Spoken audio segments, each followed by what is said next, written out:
Kayo po ba mga bossing ko ay isa sa mga mananaya? Asya, kung kayo mananaya, gawin nyo po ito. Kung kayo po mga bossing ko ay nagpaplano na tumaya ngayong araw na ito, mainam mga bossing ko na kumuha muna kayo ng luya. Ngayon pa mga bossing ko, ang luyang ito ay espesyal dahil napakarami niyang kuntil ng luya. Pero kahit walang ganyan mga bossing ko ang inyong luya, okay po yan. Ang gagawin nyo lamang po mga bossing ko ay kumuha ka rin ng isang panulat. Isusulat po natin dito yung alagang numero ninyo mga boss. Halimbawa mga bossing ko, ang alaga ninyong numero, halimbawa lang ito, pero kung gusto nyo sundan, ay di sundan nyo po mga boss.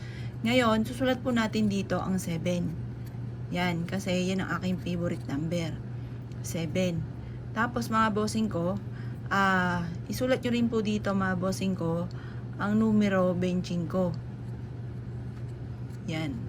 Ngayon po, isulat nyo rin po dito ang dahil ito nga po ay kulubot ng aking luya, hindi masyado makita.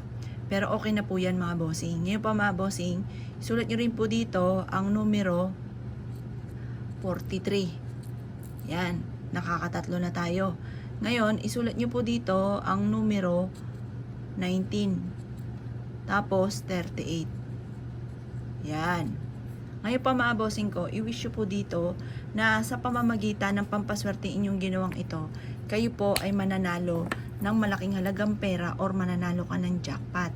Ngayon po, kung kayo gagawa ng ganito, gawin nyo lamang po ito ay sa umaga, ng mga bandang alas 7 ng umaga. Ang numero 7, panungwit po yan ng swerte. Panungwit ng jackpot, kaya may lucky 7. Ngayon po mga bossing ko, mainam na focus ka lamang, positive ka at sabihin nyo po, mananalo na ako ng jackpot. Ganon ang mga pag-wish, huwag kang gagamit na sana, direct to the point. At pagkatapos mga bossing ko, tumaya ka na dala-dala nyo po ito. Lagyan nyo po ito sa bulsa po ninyo. At paulit-ulitin, hawak-hawakan nyo po ito na manalo ka ng jackpot. Alisin sa mga palad ninyo ang kamalasan.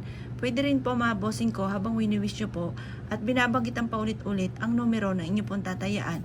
Mag-cross ka ng ganito sa inyo pong palad para kung ano man ang kamalasan ay kagad itong maitataboy. I-cross nyo po yan kaliwat kanan. Para kung may kamalasan man ay kaagad itong maitataboy. Positive lang po mga bossing. At pagkatapos mga bossing ko, idalhin nyo ito kung kayo ay tataya. Ito po mga bossing ko, mientras na natutuyo ang luya, ay mas nagiging epektibo po ito. Subukan nyo po itong gawin dahil ako po ay isa sa mga paborito ko din ang luya. Kung ikaw ay lagi minamalas, gamitan ito ng luya. At imbis na kamalasan ay puro swerte naman ang mapapa sa inyo. Basta positive ka habang ginagawa nyo po ito. Proven po ito na napakaswerte. Ngayon pa mga bossing ko, ikaw ay tataya, isikreto nyo na lamang. Kasi ang masaklap, kapag ikay tataya at may nakakaalam, may mga tao na hindi ka pa tumatama, naiinggit na. Kaya bago ka kainggitan nila, hayaan mo makatama ka muna. Kaya kung ikinaniwala, subukan nyo na po ito.